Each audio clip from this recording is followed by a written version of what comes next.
Hi guys, this is Shandy Makulangan, also known as Sean Lucas. So, kita nyo naman ngayon, nandito kami sa bagong set ng Maka. Ayan, dito yung bagong school namin. Nag-upgrade na yung MacArthur High. Pero aside from the different schools, siguro, personally sa akin naman, kung anong aabangan nyo, well, si Sean ngayon, ano na siya eh. Dati kasi diba siya yung bully, alam mo yung malakas yung trip. Pero nung lumipat na kami dito sa MacArthur Academy, well, nakakita ako ng katapat eh.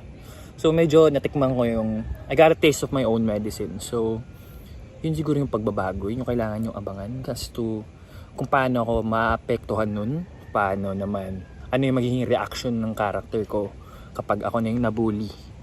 Ayun. So, abangan nyo yun. Baka mas maging friends kami nila Zef, or baka may iba akong mga kaibigan, or magta-try ba ako mag-fit in. Yun yung mga kailangan nyo abangan. Tsaka syempre mas makikilala nyo pa si Sean sa season 2. Yung mga motivations niya, yung mga bagay na bumubuo sa kanya, yun yung mas makikilala nyo. And yun yung aabangan nyo kay Sean. And marami pa kayong aabangan sa Maka, hindi lang yun. Nakita nyo naman, you and improved.